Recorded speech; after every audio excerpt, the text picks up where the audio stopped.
Hey guys, welcome back to my channel. Today I'm doing something very special for the first time I've ever done it. Don't take my word, but I'm sous vide cooking a picanha steak and then I'm going to sear it off on my grill. Are y'all interested? So I know I just threw a lot of stuff at y'all at one moment. What is a picanha? Picanha is a cut of beef they eat down in Brazil. You ever been to a Brazilian steakhouse, fogo de chao, anything like that? It's a beautiful cut of meat. The Brazilians call it the queen of steaks. So it's very tender. Alexa, tell me where the picanha steak is cut from. The pecan steak is cut from the rump cap, also called the sirloin or rump cap, on the top layer of the cow's round near the butt, where it retains a thick fat cap. The picanha is cut from where? Picanha comes from the top sirloin cap, the biceps femoris muscle near the cow's rear, just above the round and below the loin. I knew she was wrong the first time. Are you interested? Alexa, thank you. So the picanha is cut from that part of the cow. It's going to be very juicy, very tender. Why am I sous vide cooking? What is sous vide cooking? This is sous vide cooking. So let me turn my camera around. So basically, the picanha, the cut of beef, is sealed inside of a bag, okay, and it's cooked in water that is heated and circulated. How is it heated and circulated? By this. This is an immersion tool that you put in the water, has a fan and a heater, and it pushes and circulates the water around.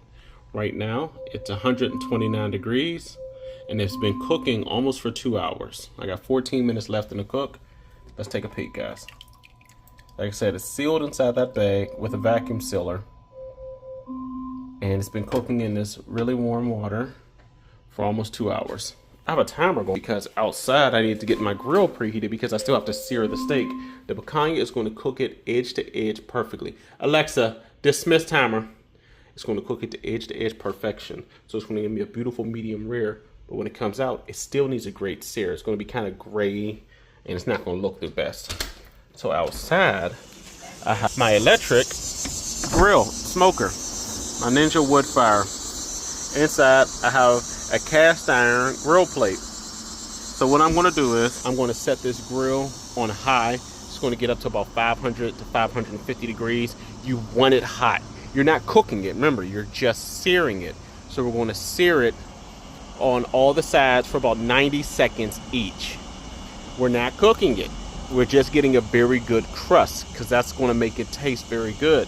You want some texture. So let me show you how to set this Ninja Woodfire Pro Connect. It's all Bluetooth, but I'm gonna hit the buttons. So right now it's already on grill. I want to change it to high, and the time,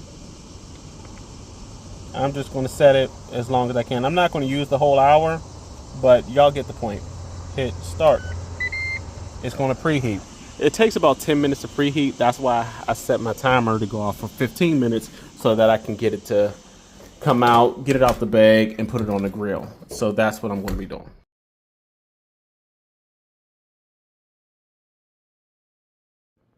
So hey guys, this is what it looks like when it comes out of the sous vide machine, okay?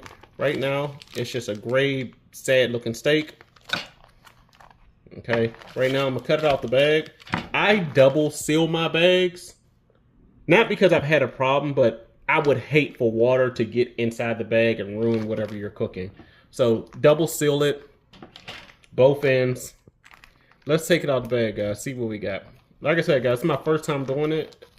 If you can't tell, I'm super excited. My man Guga Foods, go check him out. G-U-G-A, Guga Foods on YouTube. He cooks and does things to steaks that you wouldn't even believe. All right. This is my first time looking at a sous vide steak. Like I said, guys, this is 2 inches thick. I'm taking it over here because in order to get a really good sear, guys, you got to get it dry. So I'm just setting it down on some paper towels. I'm going to pat it dry just to take some of that moisture off from it being inside that bag. Nothing big deal. Let's make sure. Like I said, I salt brined it. Salt brining is just fancy. Just brining just means I covered it in salt, a lot of salt. I put a picture up of it, and I let it rest in my refrigerator until the salt was gone off the meat.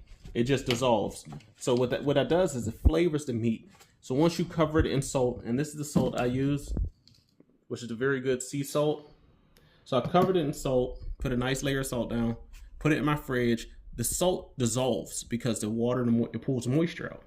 Once it pulls the moisture out, it has salty water on the top. Then the moisture gets pulled back into the steak, seasoning the inside of your steak. But like I said, guys, I'm gonna put a picture up. It's called dry brine. So I dry brine the steak for about 8 hours. So this has really been an all-day process.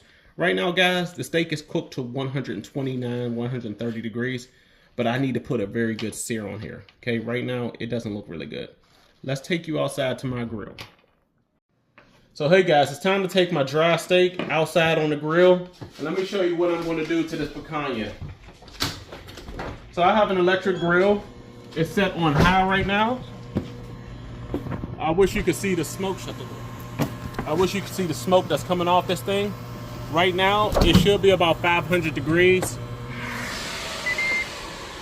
This plate should be about 500 degrees. Listen to this sizzle. That's what you want. Guys, 90 seconds. You're not cooking it. The meat is already cooked to the temperature you want it. You just want to sear. So, I'm just going to leave that on there for 90 seconds, and I'm going to flip it to the next side. I'm counting in my head. Keep recording.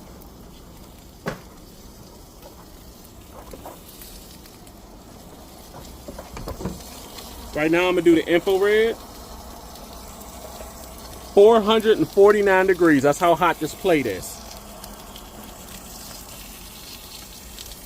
20 more seconds, y'all. And now I'm going to flip it. Remember, you're not cooking it. You just want to sear. You want to get a good crust. The crust is called a Maillard reaction. It's what happens when meat turns brown. You put anything in the fryer, Maillard reaction. All right, let's turn it. You see that golden brown?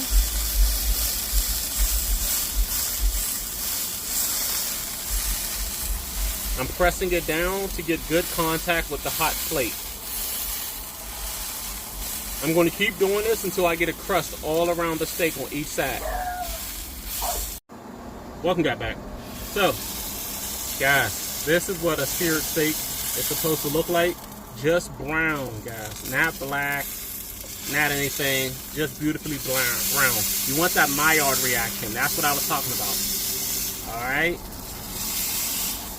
So, all this grease, remember, there was nothing on this grill plate. All this grease came from searing that fat cap first. Getting that grease off and then cooking it in its own grease to give you that Maillard reaction. Guys, we're going to bring this inside, slice it open, and show you what we got. All right, guys, that's what it looks like. Beautiful, beautiful, exactly what you want to see. The reason I didn't do it inside is because you're working with such high temperature. If you want your smoke alarms going off, that's what you're doing. So right now, guys, what I'm going to do is I'm going to let it rest. You have to let your meat rest. If I cut it open right now, all the juices of the steak are going to just flow right out of it, and it's not going to be a great bite. You already see a lot of juices coming out. So we're going to let this rest minimum 10 to 15 minutes. All right, guys, welcome back. It's been 10 minutes. Look at all this juice that has come off. All this juice. If I've done my job right, this should be medium rare. So I'm just going to slice into a very sharp knife, as you can see. Oh my gosh. Corner to corner. No gray band. You don't want a gray band. Gray band means it's overcooked. Beautiful. Look how juicy that is, guys. Look at that. Look how juicy that is. So I'm going to slice a piece off for me and my son. Oh my gosh. And y'all are going to be with us as we share in this experience. Look at that. All right. My little engineer is back, guys. I'm going to grab a couple of these plastic forks. What's up? Look how big he's gotten, y'all. High school, this guy. All right. Let's beautifully medium rare. Oh my gosh. Okay. Let's first bite, y'all. Let's go, Mike.